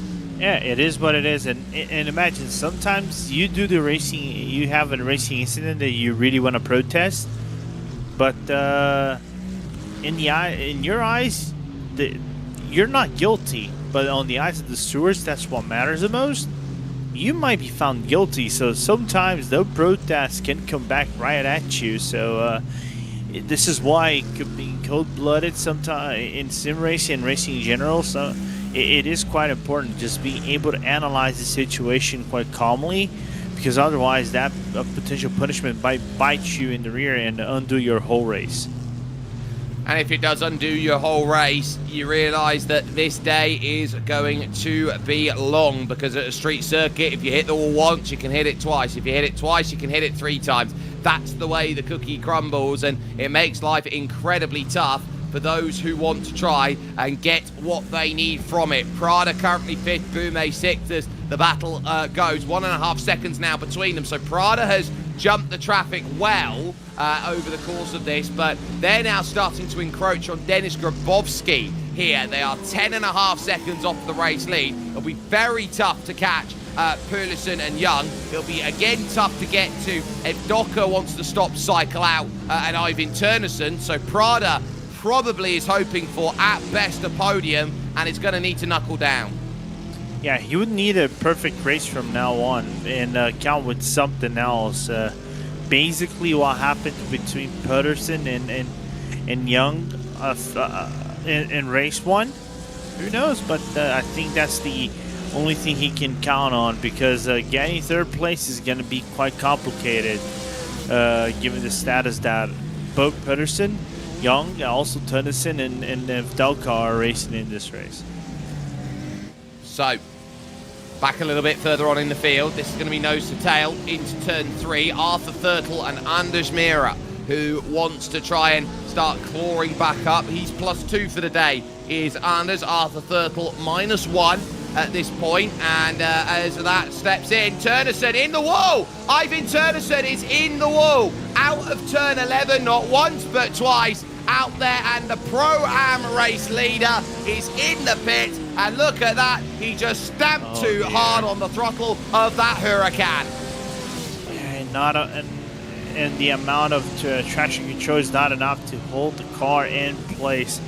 Just unfortunate. It feels like commentator's curse of sorts, you know, on Tonnison, the way he was driving, and now Prada gets basically 4th place handed on the ball. It's simple, it's easy, and I would look at that here for Prada and Bume. They'll say, great, one less to worry about. Ben Cullen will be very happy. He's now leader of the Pro-Am category after that moment out there on track. So that sets up the Pro-Am race. Something interesting into the second half. Here is Turnesson's technically sister car out there in Anders Mira, because Turnesson races for RAA Simsport 2. This is the RAA Simsport 1 BMW out there, and Mira looking for a way to try and get this pass. He will go into the well. He'll go Mira, Mira on the wall. Who is the best passer of them all at the moment? It's not you, says the Magic Mirror. Yeah, and don't forget that Mira had the issue early on, right? That for the first incident of the race was involving him and the front end of his BMW. So basically, he's having a recovery drive in Thurdo, doing a really good job fending off the Norwegian on the back straight. Turtle is known for being very good on the defensive pact when he chooses to be, and I think he's got all the great fundamentals together on where he plants that Porsche, where he wants to go about. The only thing I think that's missing from Arthur Turtle's game at the moment in terms of what he offers to the table, Lorenzo, is a bit of pace. Once he finds a bit of pace, he will be a very, very tough sim racer to beat. I agree, 100%. Sometimes it takes a while, but when it comes, when you find that rhythm and you find, you know, that stride and you get on a groove, it's hard to stop, man. Oh, Grabowski runs wide through 6, and there goes Prada straight on through, and James Bume is going to follow in tow as well. 1 and 2 in the blink of an eye. Prada had to really work. He got to the inside at 5, forced then Grabowski into a mistake at 6, and as such, 2 places go, and really it must be frustrating here for Lucas Prada to have to do all the hard work to get these places done, and James Bume just poodles along and goes, oh, there's an open door in this wall, I'm just going to walk on through. And again, traffic gives and traffic takes, doesn't it? Sometimes someone's mistake is going to be someone's gain, and someone might actually get a prize as a collateral, and Bume, it's like, if Prada is celebrating the freebies that he's getting, if Bume must be celebrating the freebies that he's getting as well, so it is what it is. It's just racing. It is. You take freebies out there. I am very much not impartial. I think we both understand that we are very impartial to a very nice freebie of a shirt or an understanding Absolutely. of, hey, look, this is a security band that you've gone into an event with. There's a lot that says, look, we'll very happily take a hat or a coaster or anything. Ben Cullen, by the way, the leader of Pro-Am, into the pits. That's a scheduled stop just shy of halfway. Yeah. Coming about 31 minutes left on the clock, so Cullen is going to do his pit stop, get on out. That passes the lead to Aiden Carter, but we know Aiden is still due to a pit stop, so that lead is going to go back into Cullen's hands whenever he's out of the pit lane. So, we know the best of those who have pitted is Michael Evdoka. He's currently in 9th place at the moment, 32 seconds shy of the lead. That's a 19.2 second stop. I think Ben Cullen's accidentally put full fuel in it. Playing safe, I guess? There's safe, and then there's that. And it might even have been that he's accidentally ticked the tyres on and he's had to take the tyres. Fair. That will cost him 10 seconds, and I think Aiden Carter, if he pits this one normally and does the same stop as the likes of the leaders, I think Aiden Carter's going to get out into the leader category, and he'll be very pleased about that. The leaders here in this one, they have not been split by more than 0.7 of a second in this race. These two have been glue. Yeah, like Siamese twins. It's just like biting the time, one biting the time of each other to try to attempt an overtake. And make sure they don't see a deja vu of race 1 while Aiden goes into the pits. A meatball for Andy Shield. Just a very complicated race for Shield on the WSR veteran. I think he's just left the engine running, and once again his engine has blown in pit lane. Oh no. Has anyone told Andy that you can actually shut off the engine when you retire a car?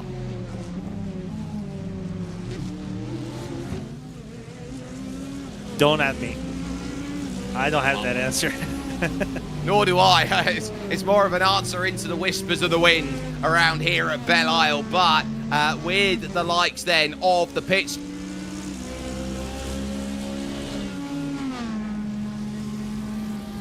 Right now as he has exited the pit, because he knows that he has got himself a very lovely run between now and at the end of this one in comparison to the likes of Ben Cullen. Came out in front of him, he's actually come out just behind him, and behind him by not that much, only about 3 seconds or so. So he's got a lot to deal with here though. Bume and Prada are there together, and James Bume, I think, realises I've got to do something here. I want to try and mitigate the damage heading to Watkins Glen. And as we know, with Watkins Glen on the horizon, that's a circuit where absolutely anything can happen. Yeah, anything at all.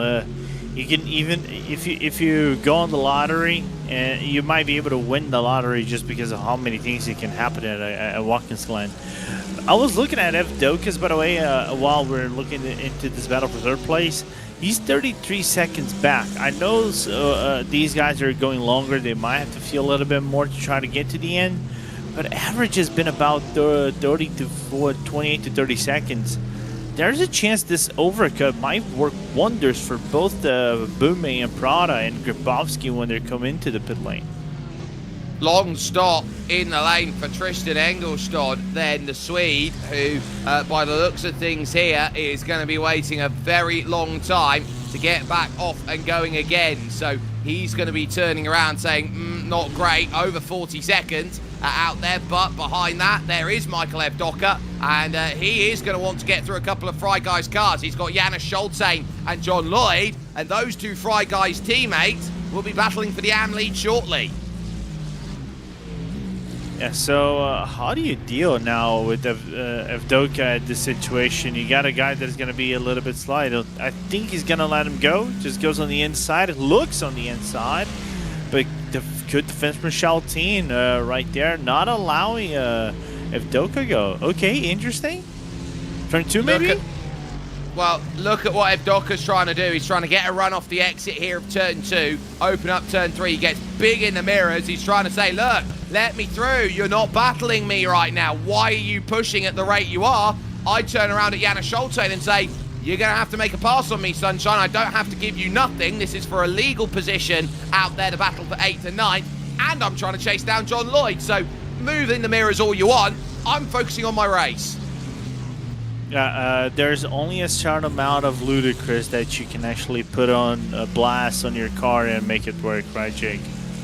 Yeah, otherwise you're going to have to switch to a different artist away from ludicrous, I think. That is the that's the way and understanding I think that it is. Over to turn 7, not close enough, so Evdoka will realise this might cost him compared to Lucas Prada and James Bume. Yeah, this is why I said sometimes undercut work wonders if you find yourself on the right place. And looking around the outside is Evdoka. He's desperate to try to get around Schultain.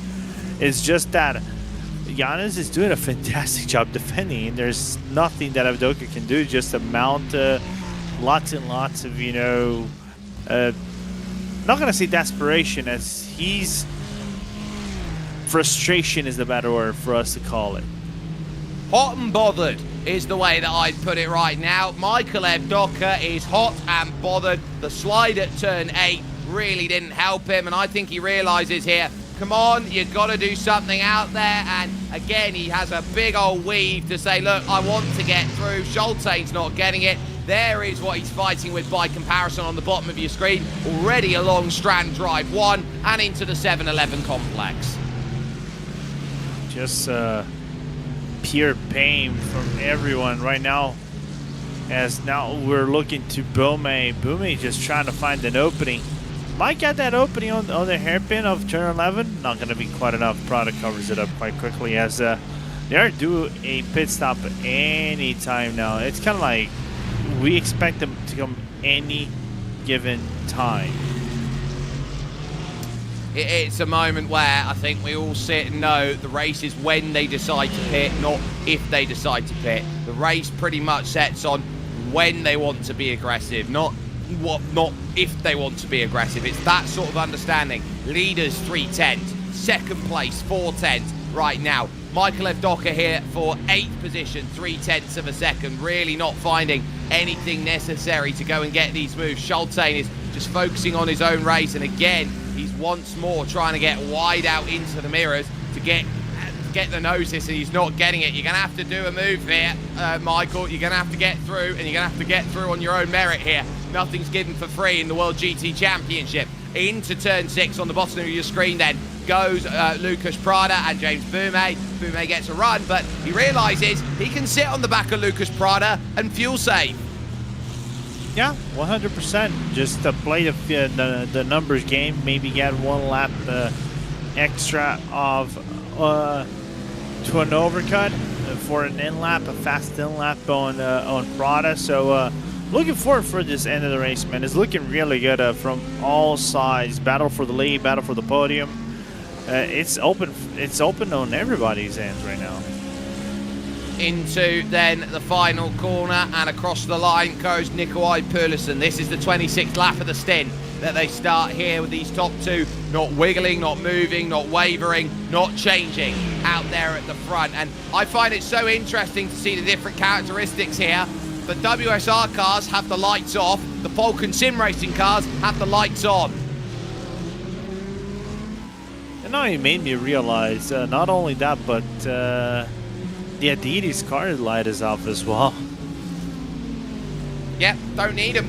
I don't need to signal anything. I've got a lot of gap out there in front, so why would I need to flick my lights on and say, look, give me some notice? Sometimes drivers like leaving the lights on because it's one less thing to worry about out there over the course of the running that you've got. The only thing that you'd worry about, but you don't have to worry about it in the sim, Lorenzo, is wearing the battery out.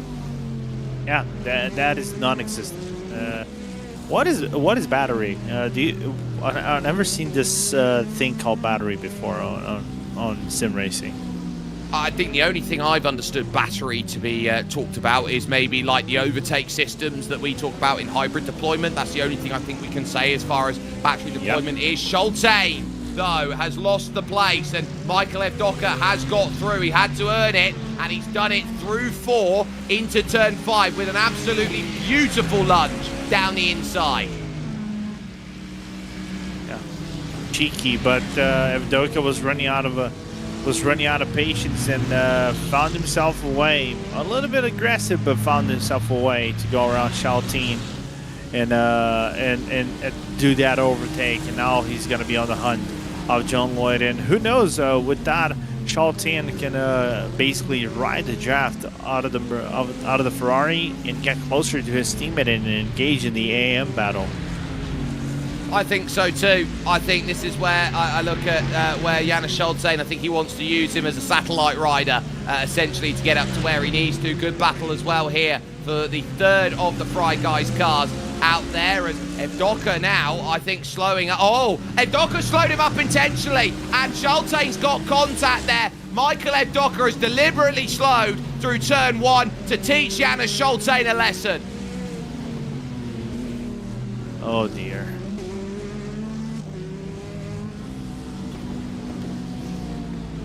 I think that's so naughty from Michael Evdoka there. Janis Schultain was just trying to show what he's got. Now watch this here, coming out of the final corner. Okay, yeah, there is a tag on the wall, and that is never good. You don't quite know how much damage a driver has at that point, but you go into turn 1, you can see he's wiggling about, holding. Janis has got nowhere to go. No, not at all.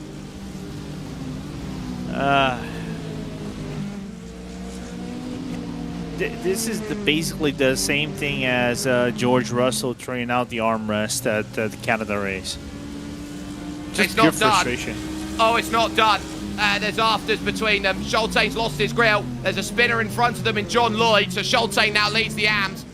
But it is really now just kicking off here around this circuit as we focus on Young and Perlison, who are out there at this moment in time and saying, look, this is what we're racing for. We don't care what's going on elsewhere. But John Lloyd, he has his spin, just loops it around. Ugh, heavy hit into the wall as they were scrapping it about there behind. And there goes the bumper of Janis Schultain, as in comes Schultain now to the pits with that damage. Yeah, unfortunate to see that as the bumper's gone off from the car. Fortunately, he still has a fast repair, so he's going to take that. I think Joe and Lloyd is going to carry on through. Jax Eva is going to come in as well, so we're all going to be glued to the battle for the lead into this race. Oh! In the battle for top 3. Oh! That was a little tag of the wall there for Nikolai Pedersen. He's got to be careful about those as he gets a little bit close and a little bit uncomfortable there as he works on through the 2-4-2. So he can't afford to do too much more of those as far as it sets. Now driving with intent. Here is Aiden Young as they will see Jacques Eva come out of the pits and they'll clear him without any worries at all. But Aiden, I think, is going to realise here he's got opportunity and he now has a little brush on the wild side. Yeah, playing with fire, but then again, that's the only way for you to be fast over here. You kind of have to use the wall to your advantages. It would be the same of Roche Chastain in Martinsville, trying to use to your own advantage, but there's a certain amount of Roche Chastainizing that you can actually do in a track like this.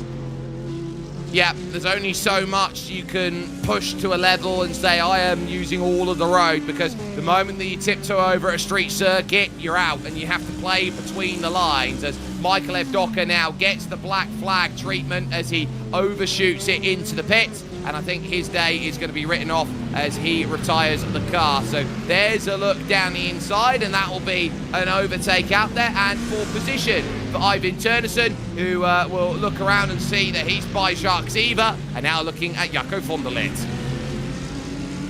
Crazy how this race has turned around on its head, man.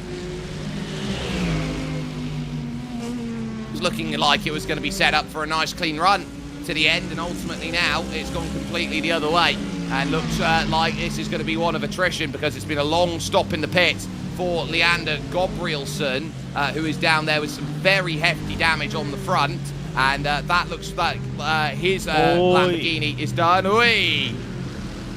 I think that was Lloyd coming in front of Aiden Young right there, and you were mentioning before, right, how dangerous the guy on the outside coming out of the pits can be in front of the someone who's in on track.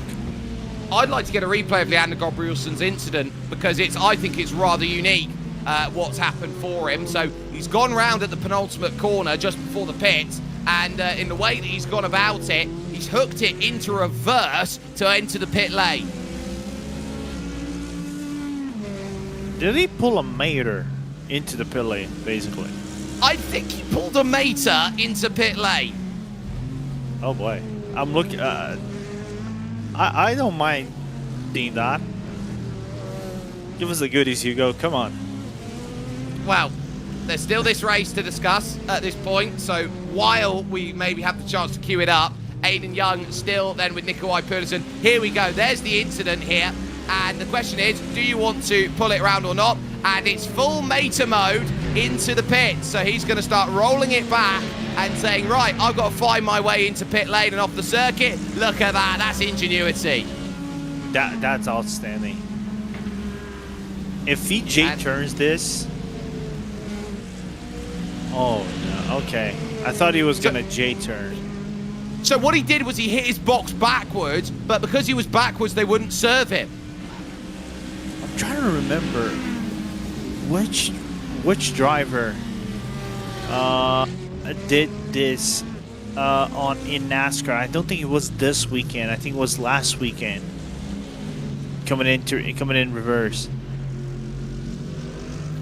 I didn't quite catch it, but ultimately, if a driver can come in reverse, they should be able to get that service. Unlucky for Gabrielsen. Great thinking, but we're not that far advanced as it goes. Ben Cullen now and Aiden Carter. This is a battle for effectively Pro-Am lead with Tommy Fadal, I believe, still due a pit stop. So, Cullen's wide into the wall, and Aiden Carter nearly had a chance to pick him for it, but ultimately he can't get there. So how wounded after that hit is Ben Cullen? You can take a little bit of damage here in these GT3 specs, but Merc versus Merc, it's Carter who is showing the damage on the front right.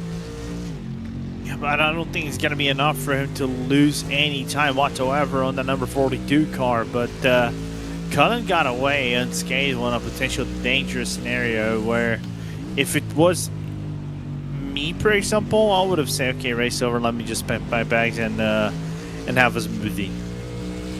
You know how I said I thought 40 minutes was going to be the mark? We're over 45 minutes into this one on 55% tank of fuel. They have absolutely aced it in terms of where they have sat on the fuel strategy, and the reason why is because they don't have fair 55% tank of fuel. They have 75% a tank of fuel. Yeah.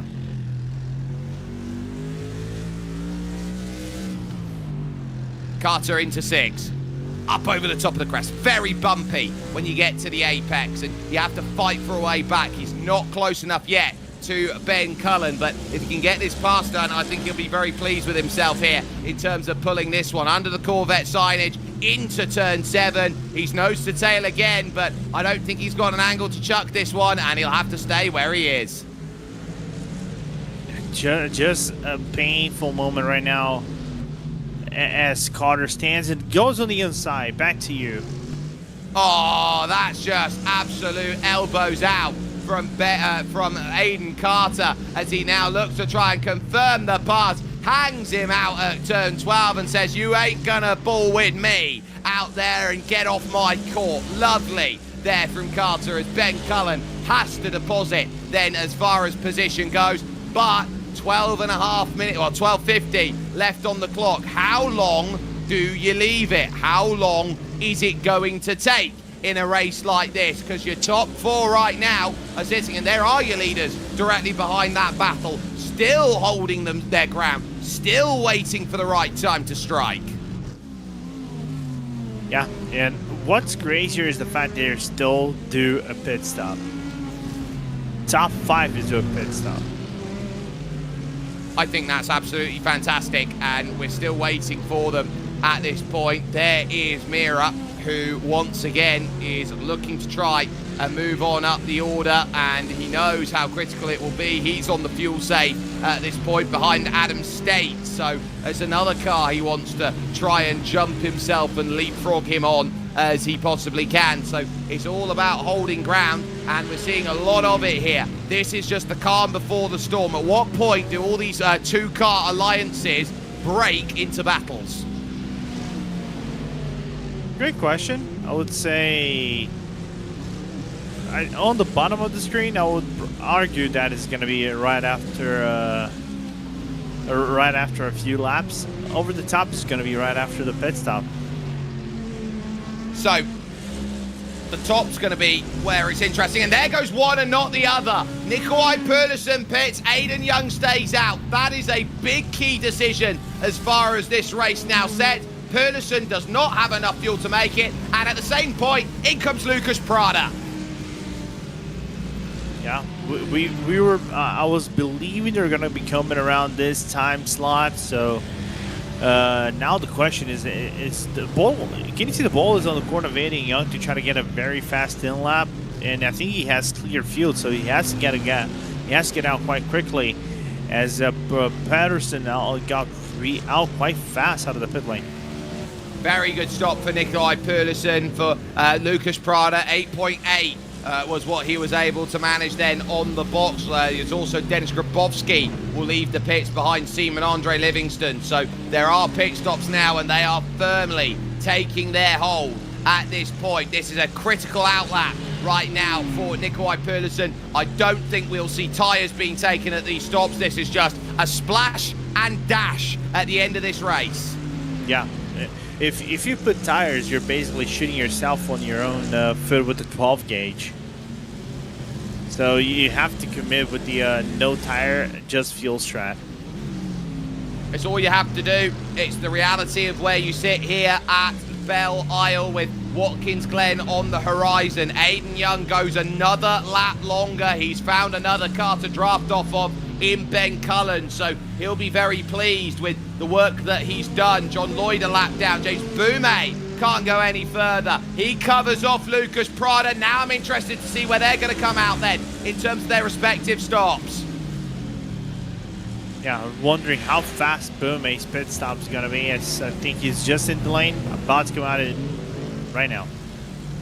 8.2, this will be close. Prada is making his way now down through the final corner. There goes Nikolai Perlison. He goes by Lucas Prada. How close is this? Bume's going to have to get onto the power quickly here. There's the green commitment code. He goes. Where's Prada? He's just coming through turn 1 now and into turn 2. And Bume's ahead, but he won't have a turn of speed. So this is where Prada now has to try and say he's got something. Bume has jumped him in the stop, and Prada now has to go immediately onto the aggressive factor. Outside line doesn't work at 3.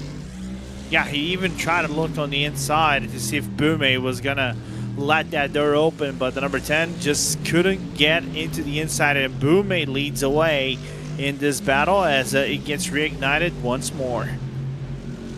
Now, as they go towards this, it should be an absolutely hurtful statement in the championship for Lucas Prada. He needs to get by James Bume. He has to salvage some points out today. Otherwise, he's leaving himself a very tall order as Aiden Young comes into pits. And maybe Aiden and Nikolai is another focus that needs to be put in as well on who can take victory. Perlison would feel if he can get a victory here today, that he, in this race right now, he will have half a chance of making something happen. But Prada knows he can't just sit back. He just can't idle at this point. He has got to harry and harass. They're the number 1 car in front of him, and I think the only difference between these two drivers at the moment is there goes Aiden Young out the pit, almost side by side off of the exit.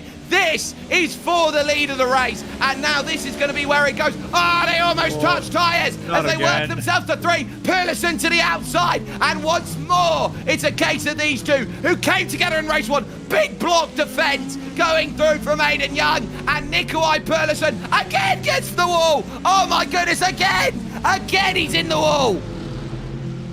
And this time was actually a full head into the wall. You can even see a little bit of the arch on the left-hand side is kind of broken. Look at Prada! On the bottom, Lucas Prada trying to go to the outside now of 5. He can't get there. Bume is heavily defensive in through turn 6. Look at the pressure on in this race with 7 minutes to go. And you think that this World GT Championship doesn't mean anything. To these drivers, it means the world. Here goes Prada looking over towards turn 7. Perlison starting to struggle. And now here comes the attempt. Blocked it up, well wadded up there by James Bume, middle of the road driving. Just insane, man. That is crazy. Goodness gracious me. These two are giving an absolute showcase of what amazing racing is all about. Lucas Prada, 6.5 to get this pass, to make something out of this racing meet at Belle Isle. He doesn't want to have lost twice here to that guy in the number 1, and he knows it, and that gap has extended out now to half a second, so he's gonna have to dig down deep. Yeah, he's gonna have to take a breath, analyze again, find your openings. A little bit of a nudge on the wall. I really am curious to see if there's any time Nikolai Pedersen's wheel, I don't know if that wheel got straightened out, but the way he actually hit the wall on the exit out of 4. So if that wheel is straightened out, Pedersen's got a half chance. But for the moment, Lucas Prada here, I think, is realising he's just got to settle himself back in, give himself the right place and the right time to make these moves. Bume has really tightened up after this run off the pits. It's taken him a couple laps, but now he's in the groove. I think he realises, right, I've got to lock in, I've got to try and build a gap. I know that car behind me wants to get by at every given point, and the Vulcan Sim Racing number 1 is now looking to try and hold on with what he's got for a P3 finish. And imagine what could have been of, like, if Avdoka didn't had his issues with the M drivers, with the Shaltine and John Lloyd. What could have been if he hadn't had that time loss? Not only would be a 2-car battle, but 3-car battle, as now Andres Mira is on the rear end of Adam States, breathing down on his AMG neck. Absolutely pushing his way in right now to try and get through. Anders Mira is trying to do something. He's trying to make gold out of lead, the way that his race has gone after being heavily involved in the incident at the start of the race with Tristan Engelstad. He is trying to create gold from this and just salvage what he can. He knows he's going to be safe championship points-wise to Jack Sedgwick because Sedgwick's not here today, so I think he knows he wants this P6, but he's got to find a way by Adam State to do so. Absolutely, but they are running out of time. I would say, give or take, they have about 3 laps to find something out. So in this situation, Mira has to find an opening that might not even exist in the first place. He might have to overcommit. Just like that at turn 4, grabbing the wall. That's certainly not going to help things out there. And Ben Cullen fighting with Ivan Turnerson right now. This is for second in Pro-Am. Third in Pro-Am, because Tommy Vidal is still out there leading Pro-Am, and he's just been really quiet over the course of this race. Big moves across the circuit then as they hold themselves to ground, and into 7 there's no move then between the 2 up top. Mira still not finding a way by State, but Cullen is still holding his ground over the Lamborghini, which is searching. Yeah, that Lamborghini is lurking, man. The Bull wants to fling its horns on the Mercedes, so it's looking forward to see where that strike is going to go, where he's going to wall up that Mercedes. But there's a good exit from Ben Cullen out of turn 6, and nothing the Hair Huracan can do. No, absolutely nothing with that Lamborghini Huracan. It's trying to find a way. It's not managing it at the moment, and it's getting very, very tough in order to see whether this move is going to manifest or not. And I think what also tells here is Turnerson here can't find the angle on Ben Cullen, so that's staying as it is. Turnerson, I think, is resigned to a fate of second. Prada's still trying to give something out there to James Boumet, but the gap is now spiraling out of control here to 9/10 of a second. Maybe, my guess, Prada is cooling down the tires a little bit, even though Boumet is starting to pick up on pace. I was just looking through the laps, 128.2, 128.195 between Prada and Boumet. So they're flying, even though Boumet this lap might be about 3 or 4 tenths better than the number 10 at this moment. So the differences are there, side by side. That's a mistake, and Adam State now sees Mira go around the outside of 8. He's got to go to the outside of 9 now. He's got to go to the outside of 10, leaning on each other. Oh, brilliant. And as Mira gets the pass, puts himself up into 6, and Adam State now is going to have a look back at him at turn 12, but it's a close corner. You can't find it unless you're directly alongside. Yeah, just applying pressure on the Norwegian, but what a move from Anders right there on the inside off turn number, going to the 7-Eleven complex. Even State opened up the door. He just said, let me just go right in, and give lots of room to State to go around on the inside, then to the outside of 11, and just couldn't hold the position, and then the Norwegian goes up into top 6 positions.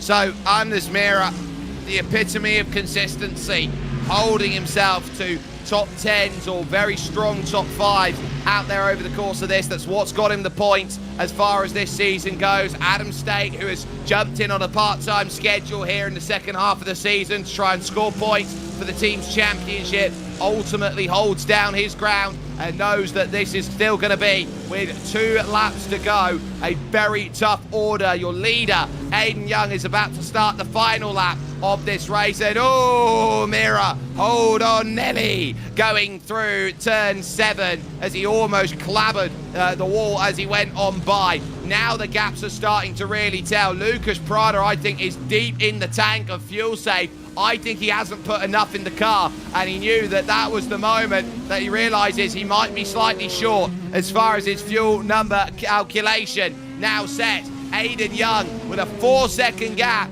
He's been a driver who has been sitting back here, and he really struggled at the start of this season. As on the bottom of your screen, Turnerson still not done, trying to find a way by Ben Cullen. He still holds his ground through turn 7 and over towards turn 8. He's again got the inside line. He's not going to let that one go too easily, but Turnerson sneaking around the outside, trying to find this pass. Isn't going to get there, isn't going to find it. Aiden Young had a torrid start to the season, but he's slowly been building confidence in that Corvette. He's a driver of some amazing potential out there in the world of sim racing, but critically, his time has been getting closer and closer and closer. He has seen people around him like Lucas Prada, like Jack Cedric, like Arthur Thurtle, Dennis Grabowski, Axel Slijepcevic get the opportunity to go get these results through 12 into 13. And long last, Aiden Young is going to come to the line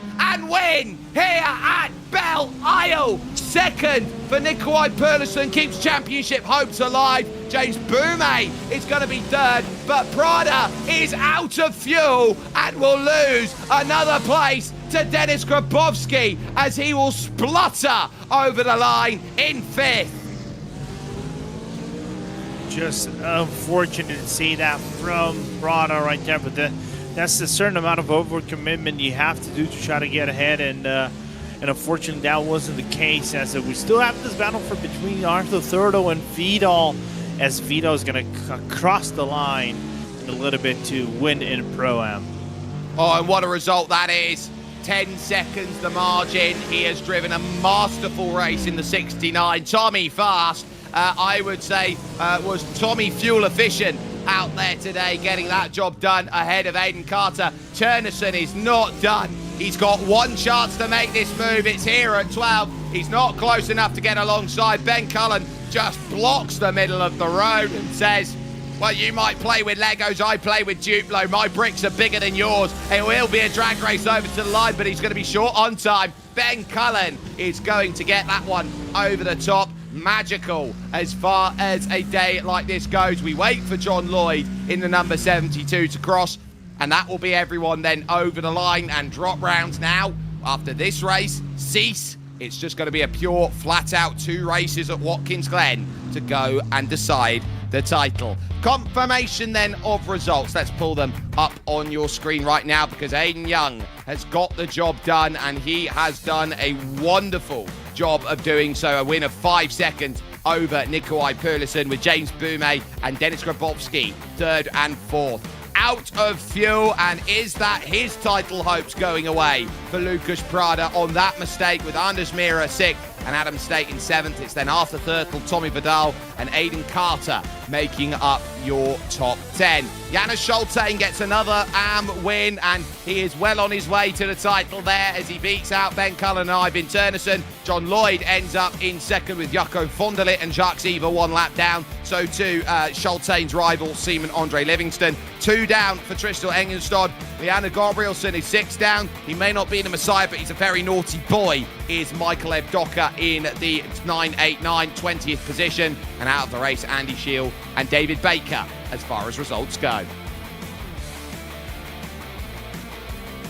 So, with that in mind, this will be the perfect time to jump on over to our race interviews. Your winner there in race 2, Aiden Young. Aiden, I think it's really important to talk about the context of race 1 in the regard of what race 2 ended up being for you, because your contact that took you out of the race with Nikolai Perlison is what got you the track position for race 2. You had to fight him all of the way, and it was a strategy battle that got you to the position. Yeah, to be honest, I still don't know how I pulled that off.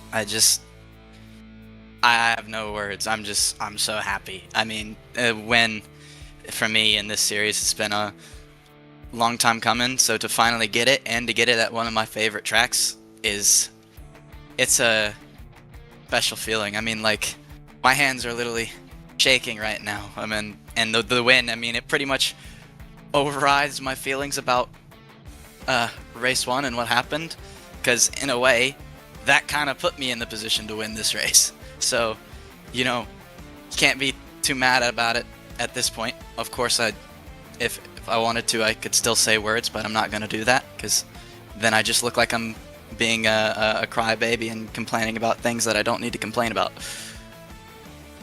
And so, being in this position and choosing that Corvette to go and work with, I think everyone turned heads in the paddock when you went and chose it. The balance of performance from Season 1 into Season 2 has helped a bit in that regard, but you still have to convert using the car available to you. And critically, finding that harmony at a circuit that you love so much? Is it the way that you have to just drive it 100% around here? Is it the bumps? Is it the thrill, the challenge? What makes this place so special for you, Aiden?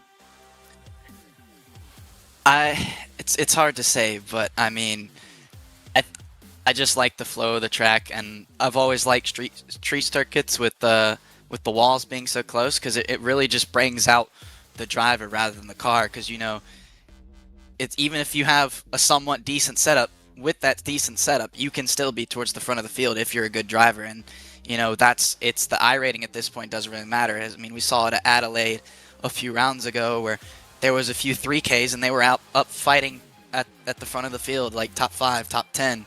So it's just a matter of, if you can master the circuit and you can nail the lap, then you're gonna be fast. And just once you get into a rhythm and you're able to do it consistently lap after lap, it's just so much fun.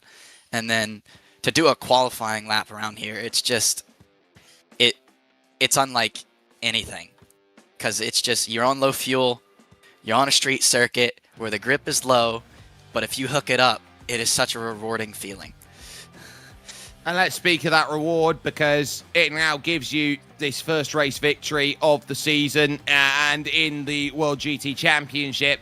And how do you now look to carry that victory, that joy and elation, over to Watkins Glen at the season finale next week? Pretty much just same thing as this event, just take things one day at a time, get the practice in, work on building me a setup that I can drive, and then fine tune it. And then, hopefully by next Monday when we show up for Watkins Glen, we're ready to go and we can bring home another strong result, and maybe, if pace allows, another win. Well, we'll wish you the best of luck in that regard. A wonderful win today for Aiden Young in the 427 World Sim Racing Corvette. Lorenzo Bonda has walked down the virtual paddock. He's found himself with Mr. Fast himself, Tommy Vidal. Yeah. Yes. Hey, Tommy, man, this second race, you were quiet out there for the majority of the race, just minding your business. But what's important, not only in race 2, but also race 1 as well, you're coming up with double victories, man. How does it feel? Yeah, it's feel really good. I struggled a little bit with the pace today, but in both races there were some incidents ahead of me, so I lost a lot of time. So, yeah, I saw that there wasn't many people from Pro-Ams today, so I just tried to stay safe and get to the finish. And it's a miracle I didn't get damaged. I was in the wall several times. Oh, if you don't get damage from the walls, don't mind it at that. What matters is you get the trophy at the end of the day for yourself and your team. Now, moving into this round, we got away from the walls. We're moving to Watkins Glen. There's still walls. There's a lot of craziness with the last 2 45-minute races of the season. The championship is kind of open. With the way you got on points, I guess, against Ed and Carter. What are you looking for the New York track? Yeah, I think Aiden could be very hard to get. He has a very good lead, but got very many good points today on William. Unfortunately, he didn't attend today, but in my favor, it's very good. So, and we got a lot of team points for the team today. Also, that's important, getting team points, and we can't wait to see what they're going to be doing at Watkins Glen in about a week. Go celebrate with your team. Tommy, congratulations, man. Thanks a lot, guys. See ya. Well, you see how important these races are, and this championship finale is going to be one where I think everyone who's in the lead of a championship does not want to go bowling. Anyone who's chasing it hopes that the driver in the championship lead does. Watkins Glen as a championship finale on June 1st, 8 p.m. British Summer Time. Lorenzo, this is a circuit that is the great unknown, because this is one of the most ultimate drafting circuits in all the world. Yeah, not only is one of the ultimate drafting circuits of all the world, it has one of the most insane section of corners in the loop right there with the current curving. It can basically unset the most of experienced of drivers out there. If you catch it the wrong way, there's only one direction you will go, and that's called the barrier. And that's gonna basically undo your whole race. and there's nothing you can do about it. But most importantly, they don't have to contend with the NASCAR barriers and the tire barriers they had to put up for the Glen round a few weeks ago. No, they don't, which is, I would say, a blessing for everyone out there. You can catch it here with us on RaceSpotTV for all the most amazing racing action from the crew here today, from Hugo Luis behind the cameras, from Lorenzo Bonder alongside me. My name's Jake Sperry. A championship is the culmination of a run of races of hard work and dedication. It's one where one result doesn't mark your season, but the closer you get to the end of it, it's the thing that you hold on to and say, can I make it work better than anybody else can? This was a long slog for many here today at the Motor City, but they have come out the other side. Some are very scathed in the way their championships have worked. Aiden Young gets a victory that he's happy of, but James Boumet, one hand rests upon the trophy for the second consecutive season. He now has to convert when we head upstate to New York and to Watkins Glen to finish the season out.